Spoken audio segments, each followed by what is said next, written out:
Voilà, merci parce qu'on est dans notre émission Masolo Yakati. Bienvenue dans cette émission parce que le lot Kokota Nabozindo.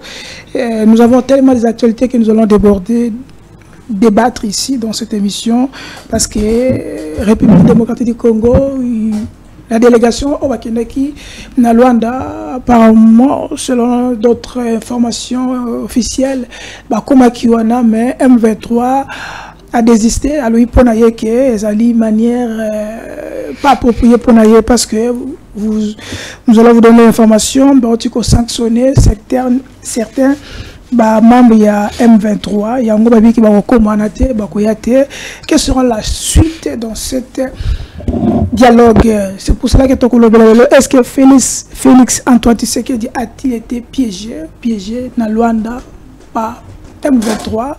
Est-ce que les autres Kolbanini, chef de l'État, bataille à mi-balé, les gars qui liboso, na Kagame falloir couper dans Luanda, ya quitté, Yambalo pe M23 pe sali même procédure, to ko éviter, to ko lobela ngo lelo lengo na ba ndeko bazali awa na plateau, mona mboka Mike Baka, na mona mboka Raphaël Kimbuta o bazali biso elongo bande ko na biso to beta kama solo na bango to kota na kati parce que nous allons en parler 100% patrie. On nous a dit, on nous a informé que Congo Téléma, Congolais Téléma, le Loto Téléma, on va faire cette émission 100% opposition parce que nous voulons avoir l'air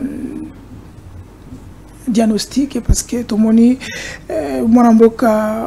Dr Mukwege a lobby la rencontre avec le M23 ezali un mauvais diagnostic. Tout le monde peut jamais Kabundu penanga munaye par lobby il a contre cette démarche mais nanga mususu tout le monde Martin Fayulu avec les autres ils sont prêts. Ils soutiennent le dialogue. Il y a Luanda, mais ils bazoko lukape que dialogue il y a 5 copé banda, mais nangambuya mon avocat Adolphe Muzitu, il y a un peu un silence qui est là, mais il encourage quand même que les chefs de l'État pour qu'il y ait un nouveau dialogue. Donc est-ce que le processus, cette proposition qu'il avait proposée l'autre fois, on doit faire la guerre et qui puis nous allons débattre dans cette émission. Mais nous avons un dossier que nous allons en parler dans cette émission. Justice pour un frère, un confrère, un ami, pas un confrère, mais un frère, aussitôt aussi un Congolais, Dani Fuelo, Azalaki, Toutaki et Père Moutouka, gouverneur de la ville, Daniel Bumba, Azako Mouananate. Tout le monde était là-bas, nous surtout, Nera Kitaka, désert, Atalanzela, Zota, la société, la cérémonie officielle, Mouananate. Est-ce que l'information est vraie? Nous allons en parler dans cette émission. Pourquoi nous sommes dans la terre et qu'est-ce qui se passe? Et c'est là que nous allons commencer. Mais avant que tout côté Daniel Bumba, de côté une image Moko, il y a Tata Mokozi qui disait qu'il y a dans son temps que ces gens-là, ils vont respecter Takate, ils sont des pantins. Est-ce que le chef de l'État Azali, un prophète mal compris? Parce qu'il avait prédit, hein, il avait dit à Lorenzo que ces gens-là répondent avec exigence à Mokozi Nabango. De l'autre, est-ce que Kagame a dit son bayate? Parce que Kagame bayate, c'est là notre débat. Pour y aller, allons avec Derrick Lukeba, prenons cet élément, il y a des Félix Antoine Tshisekedi, et après nous allons revenir parce que c'est là que nous allons commencer notre Masolo Yakati Yamokulelo. Likez, commentez. Toujours abonnez-vous sur Télénews et FSTV. On se verra. Allons avec cette image. Ouais, le cas de l'Angola, poser la question au président angolais qui m'avait aussi demandé cette preuve. Le cas de l'Angola, poser la question au président angolais qui m'avait aussi demandé cette autorisation d'entrer en contact avec le M23 parce qu'il savait que moi je ne voulais pas discuter avec eux. Je lui ai dit, président, faites-le, mais vous me donnerez raison, vous verrez très vite que ces gens sont des pantins du Rwanda. Ils ne continueront pas cette discussion parce qu'ils savent que vous allez découvrir que derrière ça, ce sont des Rwandais qu'il y a. Pas beaucoup. J'ai vu quelques Congolais irresponsables qui ont osé dire oui, mais on a vu le M23, il n'y a que des Congolais là-dedans. Tant pis pour eux, l'histoire les jugera un jour. Mais je peux vous certifier que le M23 n'est pas Congolais. Mais voilà pourquoi d'ailleurs, ils refusent d'aller en cantonnement. Parce qu'ils savent que quand ils seront cantonnés, nous allons demander l'identification de tous ces gens. Preuve, le cas de l'Angola, poser la question au président angolais qui m'avait aussi demandé cette autorisation d'entrer en contact avec le M23 parce qu'il savait que moi je ne voulais pas discuter avec eux. Je lui ai dit, président, faites-le, mais vous me donnerez raison, vous verrez très vite que ces gens sont des pantins du Rwanda. Ils ne continueront pas ces discussions parce qu'ils savent que vous allez découvrir que derrière ça, ce sont des Rwandais qu'il y a. Pas beaucoup. J'ai vu quelques Congolais irresponsables qui ont osé dire oui, mais on a vu le M23, il n'y a que des Congolais là-dedans. Tant pis pour eux, l'histoire les jugera un jour. Mais je peux vous certifier que le M23 n'est pas congolais. Mais voilà pourquoi d'ailleurs, ils refusent d'aller en cantonnement. Parce qu'ils savent que quand ils seront cantonnés, nous allons demander l'identification de tous ces gens. Preuve, le cas de l'Angola, poser la question au président angolais qui m'avait aussi demandé cette autorisation. Ok, merci Derek Lukeba. On a archive. Ah, on a archive. Si vous avez le mot, il y a tout ça. Parce qu'avec Derek, il y a Kotara partout. À 1960, pour monsieur Loa. C'est là que nous allons commencer. Supportez-nous, supportez-nous. Les gens ont bon. Vous allez moi ma malili, vous allez moi les calibres, vous allez qui n'est pas attention comme matalelo. Au supporter. Et Amalba Nabisote, Amalba Félix Tshisekedi, chef de l'État. Et c'est un peu qui le coûte. Avec ça va panter. Est-ce qu'il est l'autre conférence va panter, tout va panter. Entre les deux, qui sont les nana panter? Zamate Malba Langate, Malba Félix. Moi, je Raphaël. Bonjour et bienvenue d'abord. Bonjour Ndegonangai Charlie, merci une fois de plus pour la confiance au Salinga Sunatonga Léonard Kabola Makanisi na Bakongomani. Na pesio matondi mingi et puis na komisi lisusu bambote ya bana kimbanteke parce que ba yusingai aux journalistes moko balingaka déjà na tonalité na yo donc ba mona keno mutu moko très humble na yusi bango yu azala bongo na komisi mbote na bango tika ngai na pesa pe ndeko na ngai aza en face na ngai to kabola ngai makanisi to ndongwana te me to kabola makanisi ndeko na ngai que j'aime beaucoup.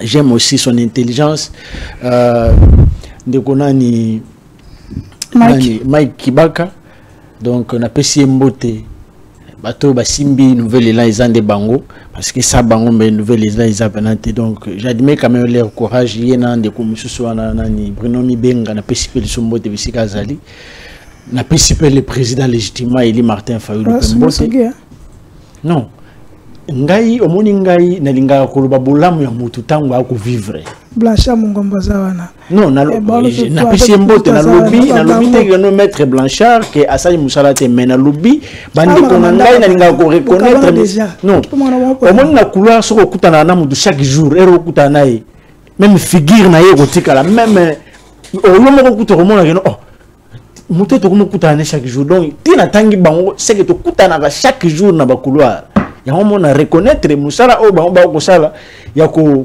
tombola ko tika standing wana nouvelle là et tika na yango poso ki bango bazali kitembele kita faut reconnaître musala bandi ko basali mais ko comparer te mais na reconnaître ndé musala na bango donc ko sanga problème na les CGT aux arabiens donc je les salue. OK na PCP o ya biso secrétaire général de vos kitoro pembote na pesi bana SID ainsi que bana Lamuka mbote menanga dénoncer le moko d'impunité kolera na pouvoir oyo bande kona biso bazalaka arrêté depuis le mois passé ba mois eleki bazalaka injustement parce que ndeko Océan ainsi que maman oyo bazalaka na ye bakangaka bango illégalement. Océan azalaka ko sensibiliser bato en tant que résistant mais bakanga ye tite yo kolandela o bakinda ko tcha bango na parquet ya Njili bacha bango kuna mais to ko senga ba libérer bango jusqu'à présent de konangai et comme le cola au monde to kendaka toilette boké ba beti bino tour donc ba beti biso ba tour to ko baté bokangi batu et là peut bakangeli bango jusqu'à présent mutayi biso bango azati yango to lobby est-ce que toza vraiment dirigé toza na posa ya cohésion nationale toza na posa ya unité nationale est-ce que unité yango to kende yango mbala moko be cohésion nationale yango to kende yango na table totika ba oya biso bazala toujours arrêté on dit non on doit libérer nos frères parce que ceux qui bolingi cohésion nationale no sapi loboko lisu feza la libre mais tango mobo li sapi na biso moko eza okangama c'est que to kende yango te. Alors le ko to ko luka unité ba libérer ndeko c'est ainsi que maman o bakangala bango ensemble baza pe na posa ya liberté bazongela pe ba famille na bango ko ça vraiment bien makasi. OK. Lobby to ebaki batni surtout que lelo un grand rendez-vous fait ça à Luanda, un grand rencontre, une semaine agitée par rapport à Kuluka Solution dans la République démocratique du Congo, Menangambu Angola, mais tout le monde est bandeko ya M23. Subitement, Bassali Lokassa, ils vont plus participer. Est-ce qu'ils ont une mauvaise compréhension, il y a M23 ou le gouvernement en place ou chef de l'État qui avait dit en son temps qu'il ne va pas dialoguer avec les pantins, il s'est tombé dans une piège. Ndeko Charlie, j'espère que ici on parle de l'État. L'État Azamutumoko faut que le Belaïna balimemianyon c'est puis parce que la situation il y a l'État est très sensible. Mais moi je me dis que non, nous sommes dirigés par bateau bayoko désacralité de l'État yango. Muto ayoko désacralité de l'État aujourd'hui, c'est Antoine.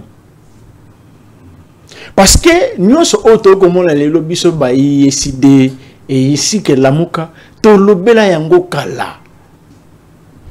Mais Félix Tshisekedi ya yoka bisote et là comme abeli surtout ko lobela et pas Ndeko Antoine et ça que biloba loba eleki nde belé. Oh, biloba lobele qui est belé. Tuba bien ko sala ba jeté. Parce que au moins ni souvent ça un moment il y a faiblesse. Hein? Quand ça te que yonde mutu biceps c'est l'équité. La qui ça bande coquin ou bien ou la qui c'est faiblesse là mais en cacher quelque chose au yoko bimisa parce que biboto et bi maroko bandozo beta mais au bomba mususu. Mais Félix biloba lobeleki.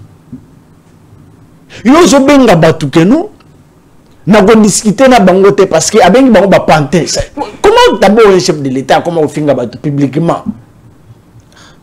Est-ce que rien mais kolande la makamuno siningi otambola parce que ba beta kaya na 12 ba pantin ba beta kaya 12 na nini na Kagame plutôt beta kaya 12 na Angola. Kana Angola. Siko ba pantin pe ba beta sur 12. Siko talio mo Ndeko Charlie na ba pantin oh ya zo traité ba pantin ba M23 na Félix na za vrai pantin. N'est-ce pas que Félix a un vrai pantin? Félix a un vrai bordel là où il a Katumbi. Vrai bordel là, il y a un bon cannabis, ce qu'on tali politiquement, c'est Antoine. Tantôt, les là, il s'est bien que l'on a rediscuté dans la bangote, on a rediscuté dans la bangote, on a commis dans la chambre, dans la OIA. La chambre, dans la chose arabe, dans Angola. Côté de la discuter dans la pantin. C'est trop grave. Un bordel là, il y a sans couleur caméléon. Le lobby a lobby i, lobby a changé. A lobby te i on a mouton a lobby qui a ngoté. A lobby o. Donc Félix a coucou ça lobby les même 10 parmi les 10 mokoka yo za la solo. Maintenant revenons. Siko na zone qui siko na par rapport à mouton na yo. Ndeko nanga. To yebisi bandeko yo ke l'unique processus ou bien l'unique solution pour sauver la RDC du danger c'est la cohésion nationale. Parce que tu as bien que Makambo, c'est comme ça, la bisika autocomi. M23 pourquoi? Parce que les cadres Obaponaki, ils ont bien été. Les cadres angolais, ils ont bien été. Ils ont bien été. Cadre Wana, ils ont mal choisi. Pourquoi ils ont mal choisi? Parce que Angola, Moutoua ko chapeauté Angola, le président Lorenzo Aza, président de l'Union africaine actuellement. Félix Tshisekedi peut aller dire qu'on discuter là, mais ceux qui ont taillé qu'on dit mais pas en Angola, pourquoi? Parce qu'andimi par la force, par pression. Félix andimi par pression. Andimi on a volonté pression internationale, la pression nationale ainsi que pression régionale. Donc Félix. Et ça dit que Félix. Ah, mais oui, papa Nangaï. Ce qu'on t'a Félix, c'est que Santaza, Santaza, la Ranangote. Félix Néo, son talier, son perdre même 20 kilos. C'est un régime. Non, bah ça le régime, le régime, yes, son talier, on dirait perdre même 20 kilos. Donc, il a une pression externe, interne. Donc, nous sommes pesé, et ne connaît pas Lorenzo. Lorenzo va expliquer gravité, il y a problème. Bandeko, on le faut sur la bango, mais on sur la bango, et qu'on sait que vous avez un cadre, vous avez très bien établi, et puis vous avez bien. Alors, il y a un peu interpellé, cadre et malam, vous avez tout le monde va consulter presque Moutounios, va consulter Mouzitou, va consulter Yeti Lombo, va consulter le président légitimement élu Martin Fayoulou, va consulter Kabila, va consulter voire même Nanga. Parce qu'en face de nous, nous avons une crise politico-sécuritaire. Comment ça a la crise politique engendre beaucoup de crises. Et quoi engendre crise économique, mais actuellement, nous avons la crise sécuritaire. La crise est connue. Les acteurs en crise aussi sont connus. Mettons-nous autour d'une table. Félix Aboui a l'unité. Alors, pour résoudre le problème, comme la crise sécuritaire, il faut que nous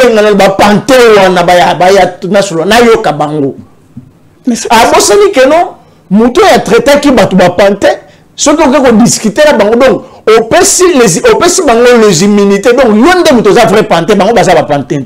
Est-ce que démarche, il est le point démarche, on a sur ma baie. Le vrai démarche, le processus de Kinshasa.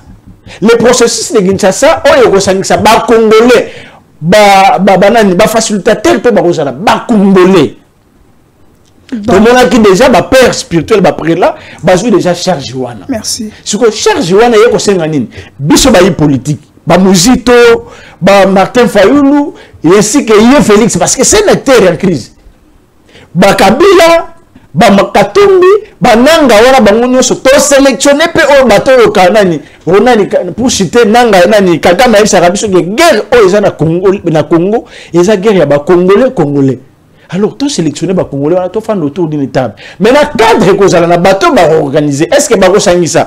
Bateau, ça lié qui est militaire. Place, on a politique, ou on a besoin bien voté. Merci. Mais cadre, il y a sous capot sauver, on a besoin de danger. Et ça, le processus de Kinshasa, la cohésion nationale.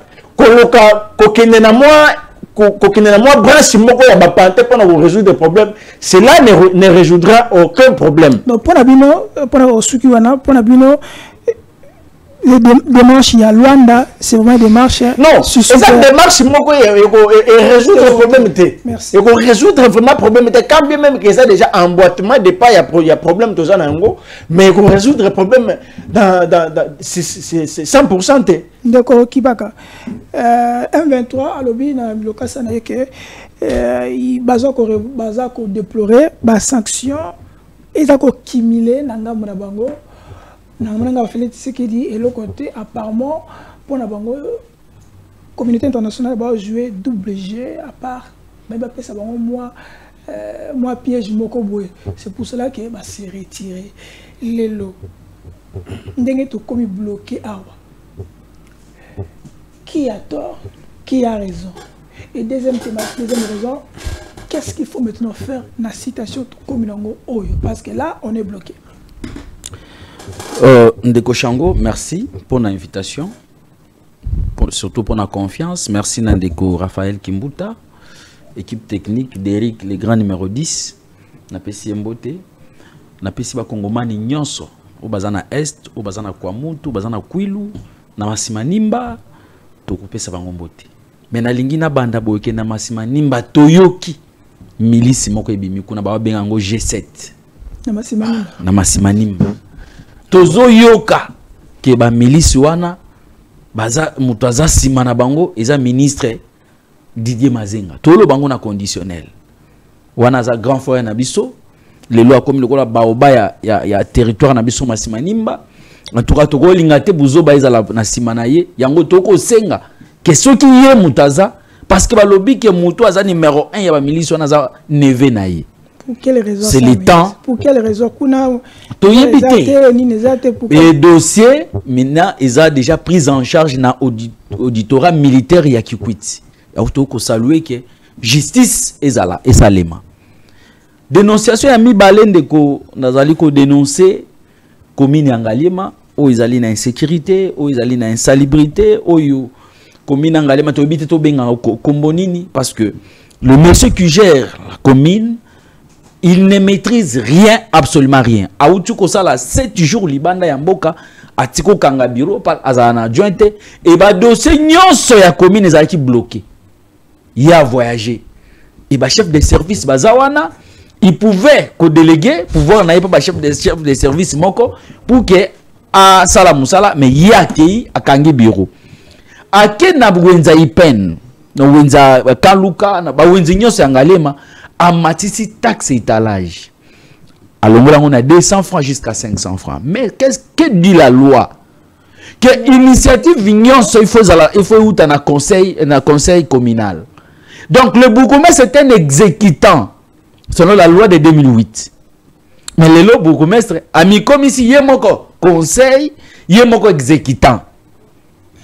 Donc c'est grave où il est kanangaliema. Jungle de konangai. Tomituni toza wapi. Et il s'est dit, je suis de l'IDPS, je suis voisin du chef de l'État. Donc, Moutalo Banayete. Voisin général. Ah, Yango Tomituna. Et Lelo, insécurité dans Ngaliema, Baoutou Koboma jeune, moi 23 ans, dans terrain Mimosa. Et bien, meneza na mok, militaire à Bomaki à Zana Kancha, Toko Senga, justice, c'est la Moussala Nango. Justice c'est ça la musala nango obiso toko senga mais chef de l'état ayeba ko tala likambo ya Ngaliema alongola nanu ndeko ana po ba élection to monique mbongo ezate avec la guerre mbongo ezate mais chef de l'état alongola Dieu merci Mambazilo atela biso beaucoup messe mususu ndeko pona chité nazali ko dénoncer maïma ko leka na SNEL ça va passer au courant. SNEL et comme le jungle n'ingo tsokoloba awa et nana comme si SNEL jungle c'est Lik Badibanga. Lik Badibanga le PCS s'est dit moi je suis le cousin du chef de l'État. Il y a personne peut me parler chez moi. Voilà voisin. Ndeko Lik Badibanga zali PCA ya SNEL et Moussala ya PCA ezalini. Eza jusqu'au président conseil d'administration pe ko luka kimia na kati ya société. Mais Lik Badibanga s'est transformé en recruteur. Et ils ont recruté banane au lieu qu'à recruter bazalo ko kota société, mais ils ont recruté pour que muta comme directeur na SNEL, il faut Lik recruter, il faut aller na test. Mais tous on a coopéré. Oui, ils allaient censés organiser des tests à public. Mais poste à directeur, ils allaient poste à carrière, ba recruter. Ils ont par rapport à l'expérience, par rapport à conduite, par rapport à l'ancienneté. Mais les Lik Malemba lobby nyon sona musika ministre il y a portefeuille c'est Lik Makamboko sala lobby. Moi je ne dépends pas au ministre, moi je dépends au chef de l'État. Dans le niveau to kokoma. C'est pourquoi chef de l'État donc il a tribalisé SNEL que sur ma directeur le 11 ans il a retenir tous il y a espace linguistique moko. Comment expliquez-vous? Na Kinshasa Kadima, na Congo central Beya, na nini na Ituri, Kankonde, na Katanga, nani Mbikai. Donc, bango tout espace moko. Mais comment tu revivre boy? Na ba problème tout ça. Omani ba toi linga chef de l'État te ba o bazaka pembe na Kinshasa Kadima. Et Kazadi plutôt. C'est bon. Allons-y. Donc au moins que donc Lik Azaliko défier ministre, Azaliko défier DG, Lik a lobby hier indépendant pas chef de l'État. Oh, chef de l'État déjà si ça y touche. Lik a kena sala na ochila. Nazo komawana. Lik a ke pas chef de l'État tozala masolo ko solana au chef de l'État bengi DG à SNEL. Lik a koti boya mona pe DG a koti. Chef d'État dit c'est yebisanga makambo lingo yebisanga na miso a DG. Ote tonga to yebisoka ke déjà longo na groupe WhatsApp ya conseil d'administration. Tala niveau. Lika tala nega linga réduire chef de l'État. Chef de l'État azo mi pesa pour que kimenzo na mboka mais ya zali ko réduire chef de l'État na ba groupe WhatsApp. Sur ce mutazali influenceur ya makambo na nyonso ezali muto bakanga moyibi na funa. Ouaïba ba dev na funa. Ntingi Pululu. L'ancien câbleur. Mais c'est lui. Yende muto parmi bato bandiko organiser ba test wana mutazaki ba twazaki na jury za tingi tinga été humilié tinga sala test na SNEL la zoate akoma akoso la sala te asala to ba document na to publier azwate. C'est un ancien câbleur. D'abord, c'est Muzombo. Yewana. Tala lelo ba Muzombo. Tala mboka na tala infiltration na mboka na biso. Non. Wana eza clair za Muzombo, est-ce que yo bien lelo? Donc, tolobi ke tomoni lelo lettre oyo ministre à portefeuille azui. En tout cas, félicitations excellence Jean-Lycée Boussa pour la demande d'explication sengi na lik badibanga oyo alingi ko tribaliser SNEL. En tout cas, félicitations Monique Moussa les Salema. Et ministre, déjà dans l'état généraux et à portefeuille, a annoncé que ça na PCA moko lingi asala ba recrutement ça ba test lingi ngote PCA neza ki liki ba dibanga. Tala niveau ba ko réduire. Donc en tout cas, to lobby chef de l'état zo makambo na maboko parce que période tozali, eza période de sala makambo te et surtout entreprise quoi SNEL, les alliés entreprises très stratégique, entreprise de développement to linga makambo te. Pona mutuna na yo obi que communauté internationale, Union européenne na comment mona bango suspect. Parce que c'est là et ils nous opposent. En tout cas, Navandi Nathalie en lobby non. Ils ont joué jeu morobo, ils ont joué rôle morobo, ils congolais belé ba so solaté. Et makambo e bandi quand Bake naga bakota ba réunion na bango ba sanctionnaraté. Et kaka ba yoki que les 18 ba négociation dirait que zo banda, bango les 17 ba frapper. Pourquoi Bazelaïka va frapper les 17? Vous ne voyez pas qu'il y a quelque chose qui se cache? C'est pas la diplomatie, je sens. Non, mais la diplomatie, oui. Je ne peux pas refuser la diplomatie. Mais pourquoi ces moments? Voilà, c'est là le problème. Ils jouent quel jeu? Bah, jouer génie. Toko sepela, oui, diplomatie. Mais, bazo profiter de la naïveté des Congolais. Parce que biso to mi pesika, oui, diplomatie assistante, mais bango pe bako sala, bako progresser. Minito nenge ba M23 ba boyi ko kende. Banani baza na difficulté. Mais c'est Kinshasa. Et baza ko avancer. Baza ko avancer. Il y a une grande partie, ils ont plus de 7 millions de bango ba gérer. Na tu walikali wana, c'est plus Rwanda. Mais ndeko nanga. Si au moment que l'Union européenne va jouer grand rôle dans l'agression oyo. OK. Donc tout à l'heure, est-ce que vous aussi les opposants vous êtes en train de jouer le jeu de l'ennemi? Parce que je me souviens en 2000, je ne sais pas dire qu'il y a Cardinal Mbongo, le 2020, il a dénoncé cette histoire. Il y a une manipulation, il y a une stratégie qui est mise en place pour vouloir balkaniser le pays. Avec tout ce que nous sommes en train de vivre, est-ce que vous, les opposants, pourquoi vous ne soutenez pas le régime? Pourquoi vous n'accompagnez pas le régime? Pourquoi vous avez joué double jeu? Tout le monde doit pour dialogue avec Simbate, diagnostic, ils ont biaisé, ils ont bienté. De l'autre côté, M. Walingi, il y a Angola, M. Walingi, il y a Kinshasa comme le failiste. Maintenant, Ndeko Charlie, vous dites que Balubaka, l'opposition est toujours plurielle. C'est la majorité qui est un. Donc, Batuna Batubazana, Ndenge, na Lolenge, na Bango Bako, Mone, la politique. Mais Bisso nouvelle est là. Tozoa déjà Toloba, Oezali Makambo, ya gestion T. Oezali Makambo, ya poste T. Mais Oezali Makambo, ya Mboka. Mboka ezali menacé. Et Sengeli, Tobundelana Mboka. Et toujours soutenir les institutions. Toujours soutenir le chef de l'État. Dans la négociation, pour que qui n'a pas nabiso. L'opposition est plurielle. Et biso tozana lecture na biso toko sala. Et biso toko ya je ne peux pas quitter chez moi pour réfléchir. Oyo, Jamakabou dako réfléchir. Non. Nous soutenons notre pays qui est agressé. Papa, ce qui moko ezate ngana ndeko nanga tokoya ko discuter awate. Donc il faut qu'on exister pour que Ndana ye toya réfléchir à. Mais le mal c'est Félix, hein. Le mal c'est Félix, il doit être dégagé. Oui. Félix il doit démissionner. Papa, Félix n'est pas, nous ne disons pas que Félix a fait Maramunion ce bien, non. Mais minute on a tobo sana. Tobundela na mboka et ertro yokate mboka yekoma kimende tokozonga ke a Félix a osali mabe. Awa Shango awa yo yendo yiba kibo. Mais minute mboka papa eza ko yo zana ndaku na petit frère na yo. Okuti petit frère Félix al mettre ndaku zu moto. Okoboma nanu petit frère to okoboma nanu moto.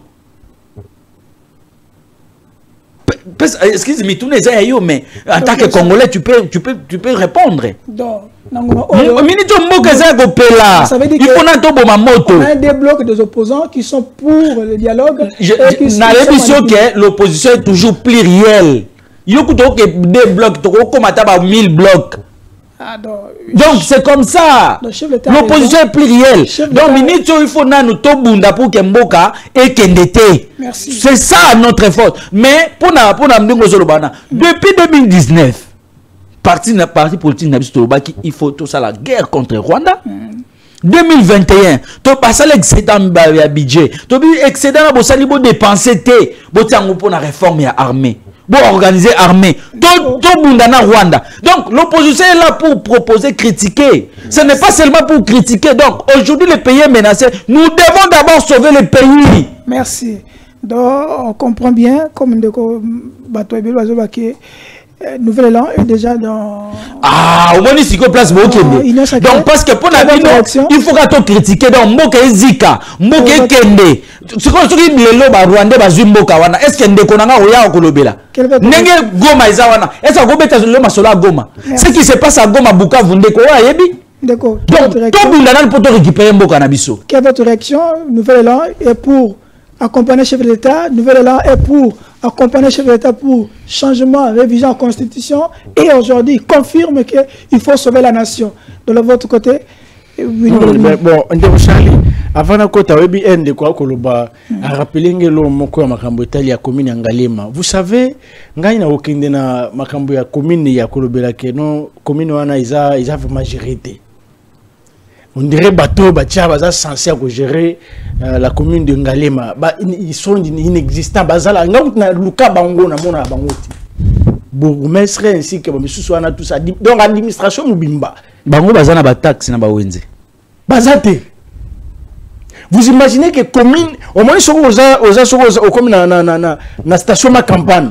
Au kiti po comme na juste na moni shop devant wana. Libulu moko salami place wana ndeko na ngai. Bourgmestre pas le kawana. Même ata mabele à pamba azo ata burouette à pamba au chati. OK, revenons maintenant. Mais commune kenda sango ba konzi ba fandaka banani ba fandaka. Commune même fati pas fanda na commune wana. Ba entraîneur c'est au président à côté les airs. Et bukana. So on continue à dire des équilibres mais on compte à gana mabulu. Mais c'est on na luka mko. So on est ya nini ya nini société nini côté fali aza et bukana. Si premier ministre Kenaka. Eza na émission so ko ke place ba benga baoba okuta tala libulu. Donc conseil ministre les gars mabulu wana. Baleka ka wana. Et puis baleka nini? Baleka so ba komi wana pina liboso leki. Yani balepe leki. Après, il y a mis ça légal, sur l'église boulala, à continuer ce combat. Est-ce que la commune est gérée? Au-delà même, il y a bongo. On dit que la commune est gérée, même la piscine au monde, il y a ça, il a maille à Maboulou. Ça, il a maille à Maboulou. Forage, on a même un coup de forage. Maille à Maboulou. Ils ont maille à Maboulou. Là, sur la maille à Maboulou. Chaque jour. Chaque jour, nous, on a la usine maille à Maboulou. Usine à Maboulou. Oh, nous avons la commune est gérée par des incompétents. Donc, nous pas pouillé de commune wana ceux qui bateau baza censé avoir relève bazali balongona na incompétent bazo chapeauter commune wana. Ça fait la honte ya commune.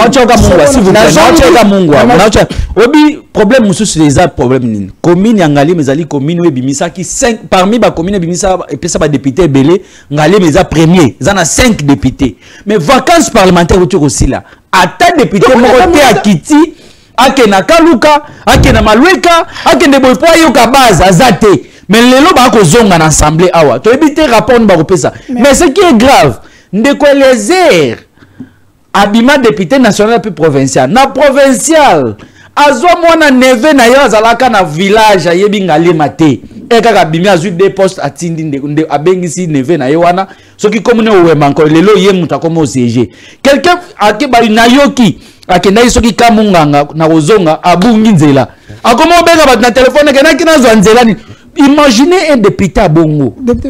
A proposer nini pour Ngalima. Ngalima zali commune ba érosion. Ngalima zali un problème de belé député ayebi communauté. A relobela ba Ngalima nini. Merci. Eza passi et nous sommes sous la bénédiction. Il y a non les tamona tinda ki mais muta comme autre à côté na assemblée provinciale le président de l'assemblée provinciale.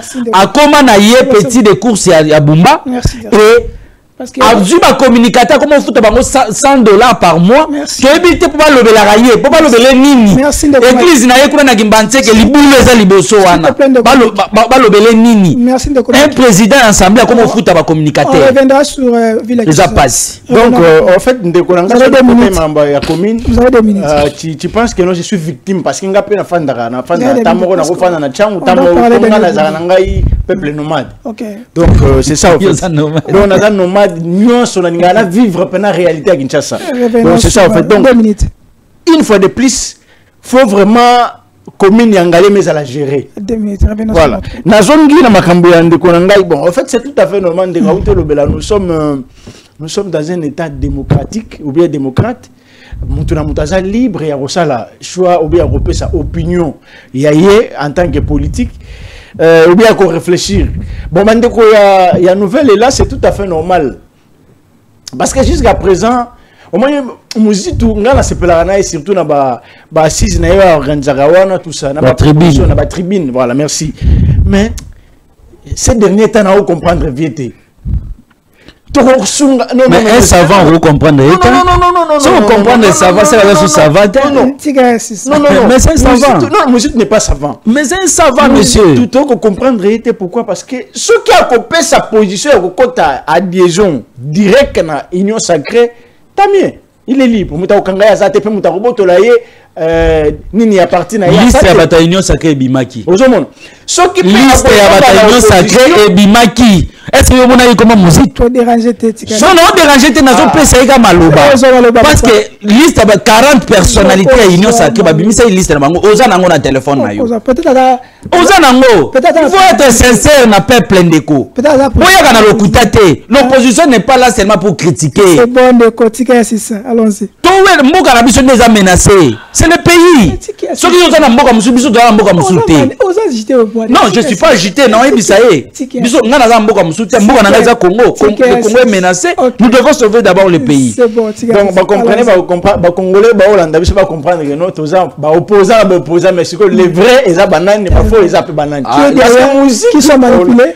Les vrais, vous pensez qu'être vrai, c'est critiquer seulement. Non. Sans proposition. On peut dire mal, on va proposer. Non, on a fait, on sait que musique, tu dois comprendre. S'il te plaît. Tous qui a dossier à changement de la constitution. Une fois, on a place, musique de soutien. Ah, non, ça va. Après, l'ancien premier ministre, 4e, il y a 5e. Pour même apport, on a changement de la constitution. Vous trouvez aujourd'hui, dans la limite de changement de constitution, nous avons tout un changement de constitution et limite à côté de Malamorona, to sauver Mboka yango na ndenge nini. Aujourd'hui, faire la guerre, il faut que tout le monde congolais au Barolanda biso faire la guerre, la RDC a kokokate. To lobite que tozangi armée, non tozangi ba troupe, non tozana ba troupe militaire bazali. Mais munitions nanya kobeta yo moko aux victimes. Le mot osa conscient que non, ba ville, na ba province ko quoi lokola manga. Donc pour dire que non, bato ba ko chapeauter, baza à l'auteur te ya ko même solution. Alors comment bino ba ko kene ba soutenir bato baza à l'auteur te ya ko même solution. Incompétent. Est-ce que ils ont opposition ou bien ça union sacrée élargique? Non, Mouzito, il doit donner sa position. Est-ce que Azan a opposition ou bien Azan a majorité? Non, l'opposition c'est opposition ezalaka bisika oyo eza mabe olobi mabe bisika oyo eza malam olobi malam. Est-ce que Mouzito so qui déjà place à côté? Est-ce que Fayulu yebisanga esika Fayulu alobana malam? Voilà Le président légitimement élu Martin Fayulu, tout ça, le discours récemment, il a interpellé presque Moutounios, a rappelé Mme Kabila de reconnaître le pays et ça lié au Yazadi. Il s'est retrouvé dans un assemblée. Donc il a rassemblé presque tout le monde. Qu'est-ce que je ferai avec ce que Mozito a dit? Quand Fayulu dit ça, c'est bien. Si c'est Mozito, il est manipulé. Non. Moi, j'ai dit soyons sérieux. Moi, j'ai dit que soyons sérieux. Mozito commence à soutenir tout. Non, Mozito soutient la République démocratique du Congo. Tout sauf rien. Non, il a de soutenir le pays. C'est le pays qui est dérangé. Le pays est agressé, monsieur. C'est que le pays est agressé. Oui, mais qu'est-ce que nous devons faire? Est-ce que je peux parler? Tu dois soutenir les institutions. Mais tu parles de bêtises. Je peux parler. Laissez-moi parler mes bêtises. Non, moi, je ne peux pas permettre de bêtises comme ça. J'accepte mes bêtises. Ça, je ne peux pas le permettre. Non, tout le monde sait que le pays va très mal. Et maintenant, qu'est-ce qu'il faut faire maintenant? Pour sauver la RDC du danger, tout le monde sait où est Togo ça. Nini. On Togo ça les a où consultation ou bien. Non, c'est là. Consultation, après consultation, on va faire quoi? On doit viser la table pour discuter. Pour tout le monde, on va viser ma poste. Parce que la cohésion nationale, dans l'institution, qui n'est pas pour la stratégie, je ne maîtrise pas. Ma consultation, consultation et ça, je ne te maîtrise pas, Mike. S'il te plaît. Mike, je ne te maîtrise pas. D'ailleurs, je suis fâché parce que moi, quand tu touches la République, je me sens pas mal à l'aise. Non, la République, je suis pour la République. Qu'est-ce qu'il y a? Ça n'a rien à voir avec la République. J'ai poussé Mouzito. Mouzito soutient tout, sauf rien. Nalobi Boy. La cohésion nationale, on peut soutenir. C'est un pacte social. Vérité, réconciliation, vérité et puis cohésion nationale. Pourquoi Mouzito ne soutient pas ça? Mais qu'est-ce que tu dis? Qu'est-ce que tu dis? S'il y a des propositions que les prêtres ont réussi, c'est des propositions d'Adolphe Moussé. Je n'arrive pas à parler. Mais tu parles des choses que tu ne maîtrises pas, monsieur. Mais non, quand tu me parles, quand tu me comprends, laissez-moi terminer mes fils d'idées. Perturbé. Parce qu'il minute, parce que tu as donné le bomba. Pour dire que Bisson a décidé de la position a Bisson est connue. Si on ne viendra pas soutenir quelqu'un, on viendra soutenir la paix. La paix est que esangisi ba congolais nyonso. Poto liloba moko et puis to orienter mboko na biso na bisika ni to comme mayango. Mais ce que toni bango Mouzito soutient quoi? Tantôt il soutient changement de constitution. Tantôt il soutient faire la guerre. Mais on va faire la guerre avec quelle munition? Avec qui? Félix. Félix n'est pas à l'auteur de faire la guerre. Et Félix avait dit qu'il n'est pas prêt pour faire la guerre. Non, mais Félix, non, il n'est pas prêt. On est à camouflage, mais il n'est pas à l'auteur pour faire la guerre. Okay. Donc Félix, ce n'est pas quelqu'un qu'on peut venir pour soutenir, pour faire la guerre. Parce que Félix, c'est beaucoup qu'on peut savoir, Bitumbanyo sur la Ritiba, Bibundelino sur la Ritiba, on peut essayer. Fayulu na simanaye, Mouzito na simanaye, Kabila na simanaye. Bon, c'est ce qu'on sait la guerre. Bon. Il ne fera même pas la guerre parce qu'il n'est pas à l'auteur.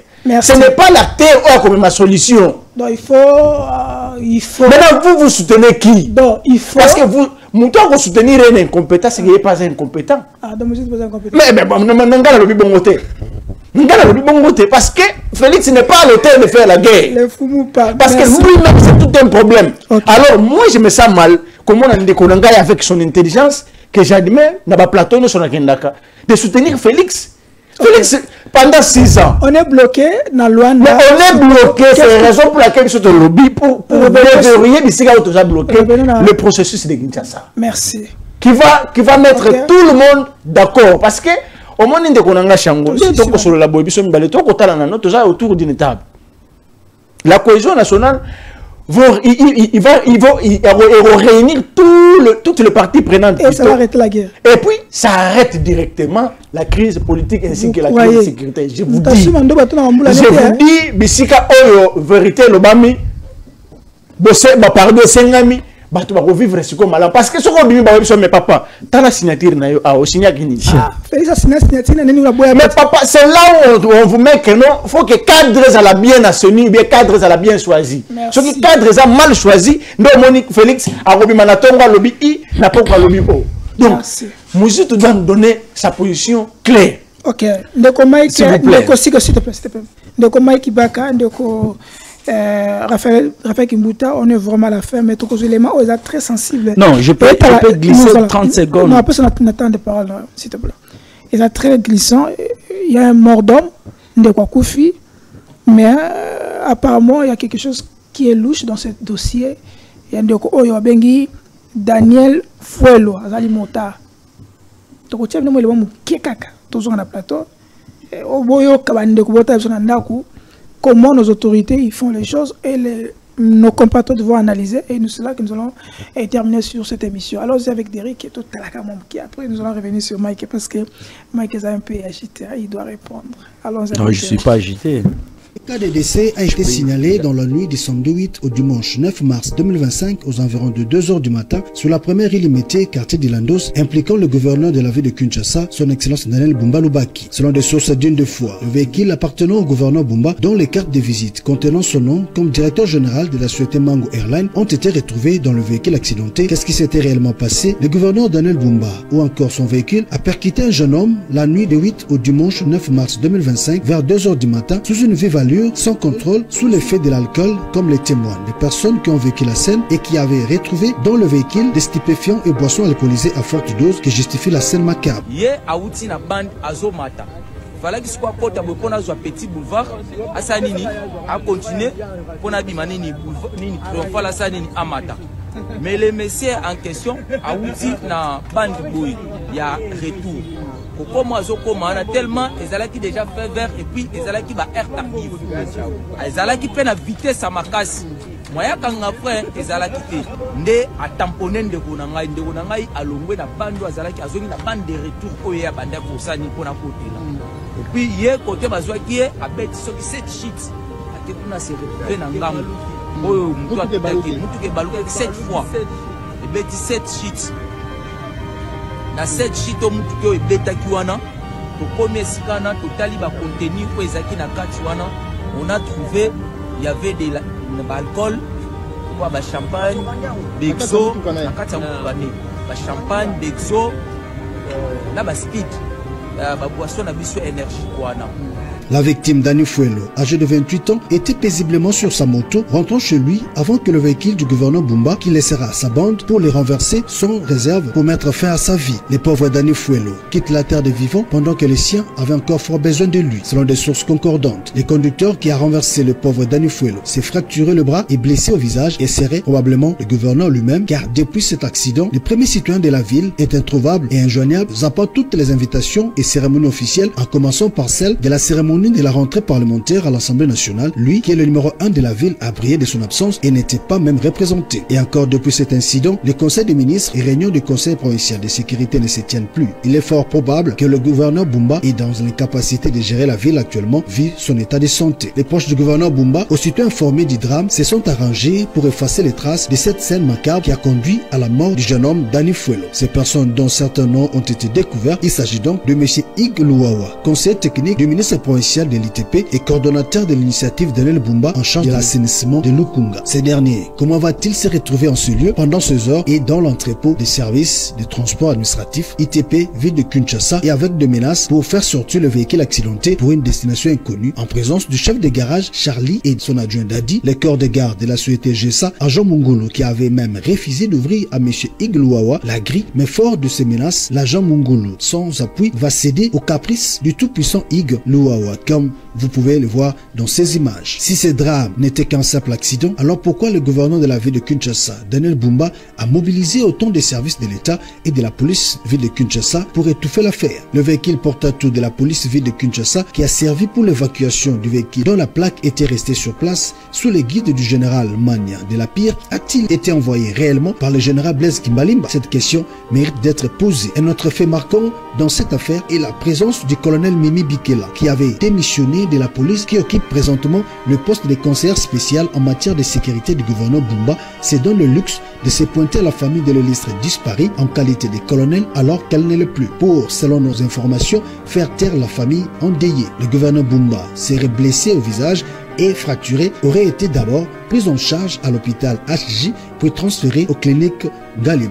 Doit malgré cela répondre de ses actes devant les instances judiciaires du pays pour mort d'homme. Lui, en tant que responsable, ne devrait pas étouffer ou effacer les traces d'une si grande affaire qui a coûté la vie à un jeune homme innocent. Nous en appelons donc au vice-premier ministre, au ministre de l'Intérieur, son excellence Jacques Chabani, de se saisir du dossier pour faire la lumière quant à ceux, au chef de l'État.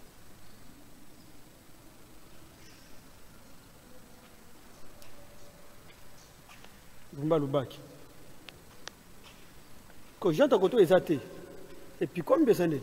Et quand tu es un homme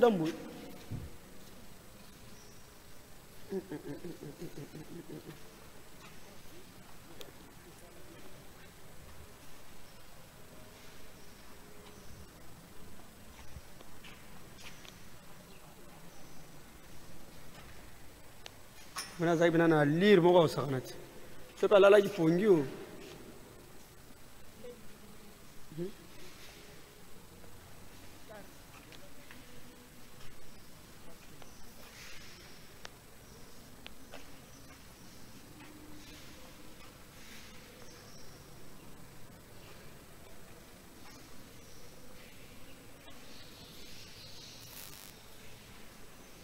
Peuple congolais, peuple congolaise, oyebi ke biso tomemaka ka vérité.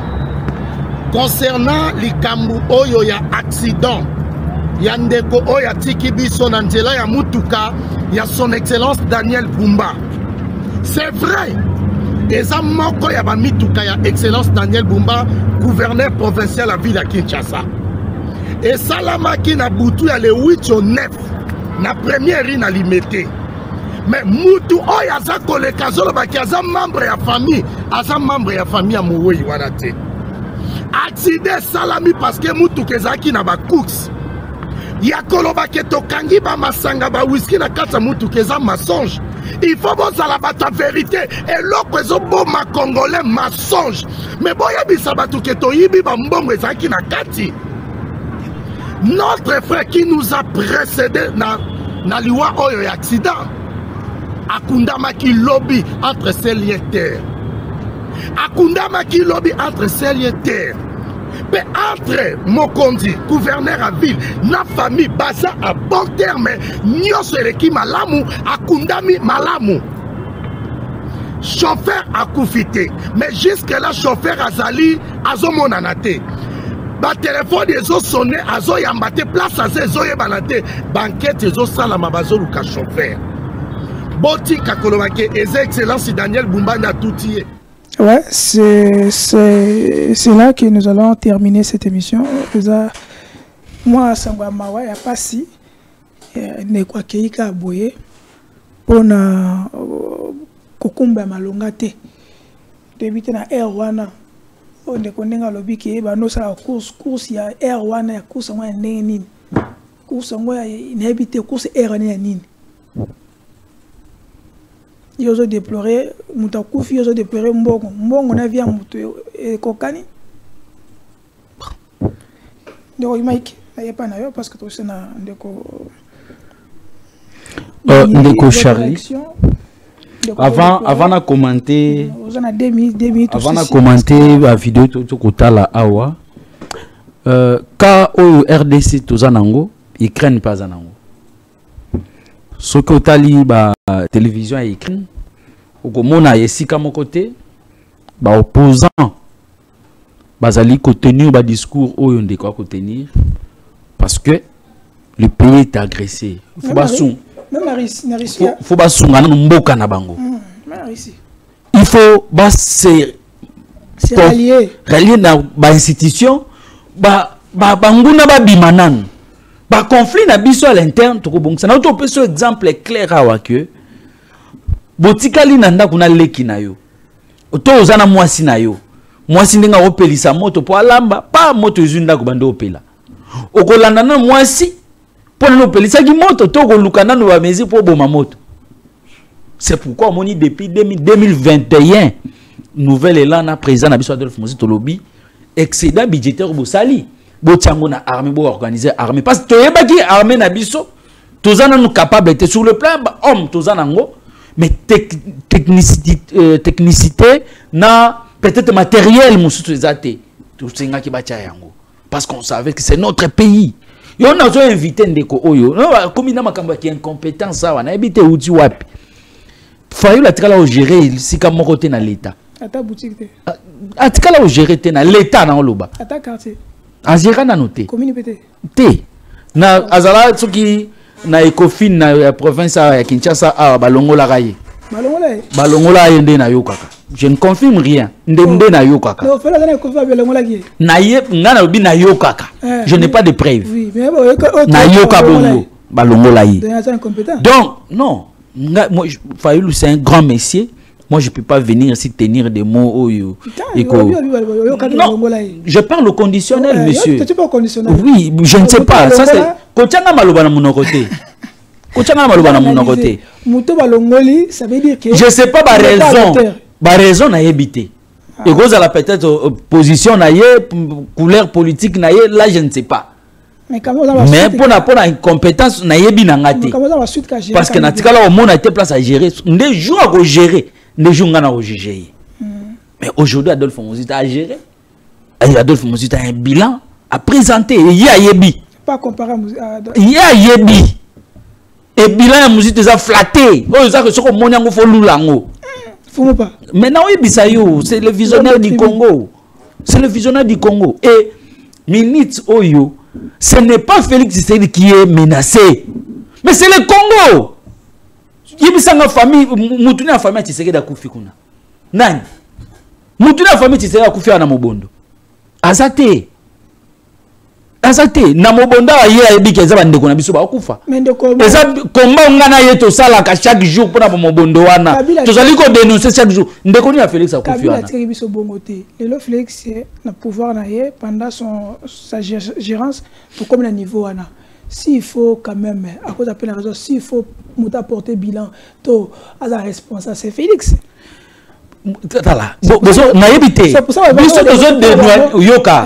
To dédouaner Félix na gestion na yété. Mais vous le soutenez quand même la gestion. Non, on soutient parce que qui me yanan. Gestion ya Félix au moins to yebi qu'il y a des macambo, il y a des scandales et ça les mythes yebi.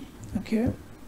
Ce qu'on a venu tangela ba scandale ça na gestion na ye au refongola munoko. Mais minute on a nomboko za ko pela moto. Oto bomana moto. Qu'est-ce qui a changé avant, vous étiez contre, maintenant vous êtes pour. Non. Mais parce que avant, tu vas critiquer gestion. Mais minute mboka est commis agressé. Est-ce que tout tika la kaka bongo na itawana ndeko, l'opposition a une loi ici dans ce pays. Bon. Que dit la loi de l'opposition, monsieur Kimbuta? L'opposition a deux rôles, c'est de critiquer et de proposer. Donc nous critiquons et nous proposons. C'est ça l'opposition. Ce n'est pas qu'il y a critiqué, non. Pour Daniel Bumba, Daniel Bumba a position. Daniel Bumba c'est un incompétent. Et aujourd'hui je confirme,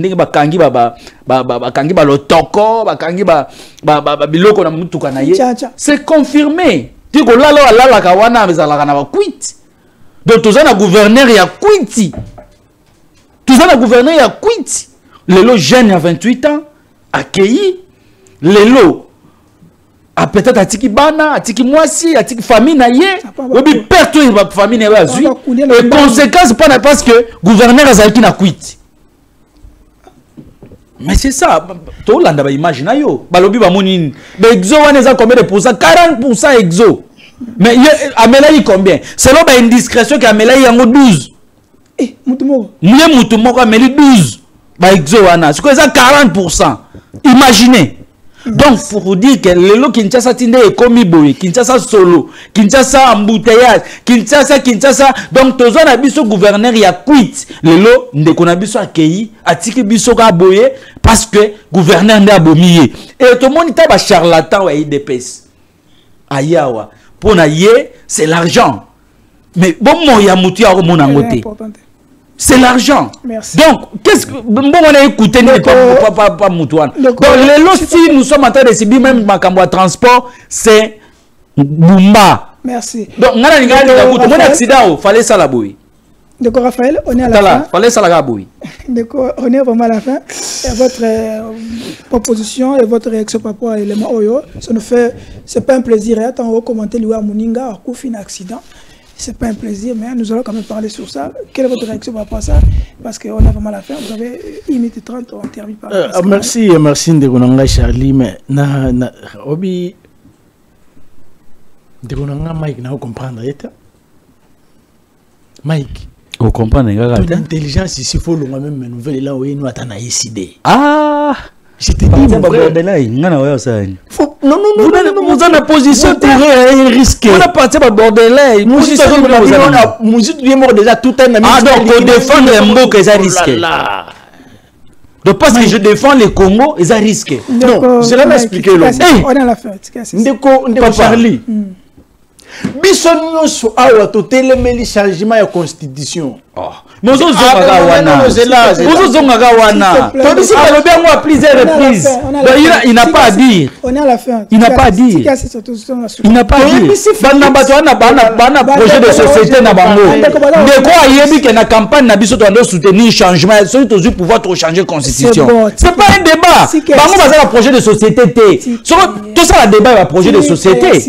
Projet de société na bango ezani. On reviendra sur ça avec vous deux. Projet de société na bino ezani. C'est bon. Qu'est-ce que vous pensez pour la République? Ndeko Mike. Population la tika c'est Ndeko tout ça t'a bisoté ou bien journaliste présentateur tout ça t'a pas non, tu n'as pas à dire parce que tu reviens sur la même chose. Comme tu n'as pas dit, moi je peux parler. Ton Nobel Félix Toyebisi que non changement de constitution ko changer en mode tant que Bunaga na ekei. Habité, qui est celui-là qui peut maintenir Bino Bolobaki opesa qui condition. Il y a dialogue, il y a cohésion nationale. C'est ça. Qui est celui-là? Félix mais Bino est sidé. Opesa condition qui a vraiment dit ma constitution. Il faut cohésion nationale. Est-ce que je peux parler? Oh là là, mais il faut être. Sur le côté de Biso, de côté, mais la Félix a changé la constitution. Pourquoi? Parce que Toboyaki constitution, ça l'a changé. Bunaga n'a pas de papaya. Mais nous tous soutenez. Merci. Grâce à Corona, il y a un changement. Ah, donc, vous êtes content. Non, moi je ne suis pas content. Mais comment tu peux venir sur grâce à Corona?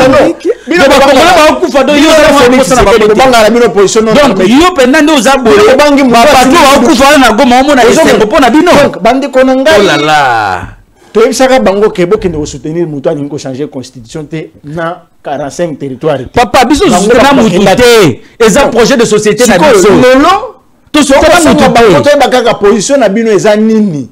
Parce que vous soutenez tout, on ne comprend pas, vous soutenez à la tout. fin. Merci. Tu veux que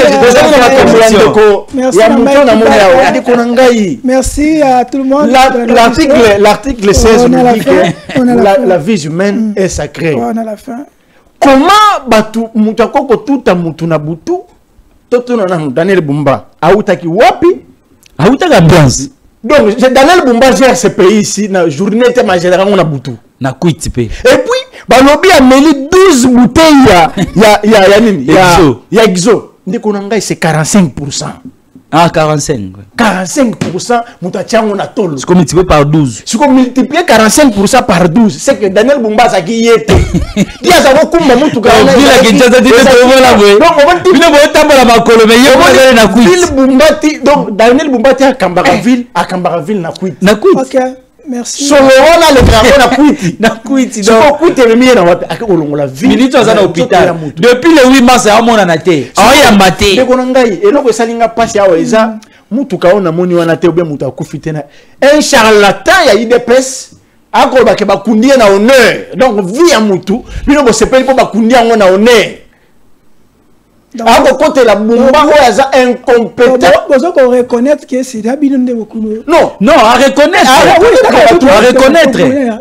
reconnaître mais il fallait condamner donc oui tu es chef na yé pour chuter pour chuter nos condoléances. On a compris que non ville na biso est gérée par un ambianceur. Merci. Mutu akendaka boum na butu azongi na moi pour la ta veste pour gérer ville. Merci. De Chango pardon 10 secondes. Toko senga justice pe na ndeko akufi na ngalema militaire bakangaki azana katia to senga général la katia en tout cas justice c'est salima pour na jeune wana ya 23 ans qui na venir mais lelo vine ke ka boyi to souhaiter ba condoléances na famille surtout ba père ba ndeko na bango lelo et ça bazana bunaga na baza awa surtout ndeko otiko kufa.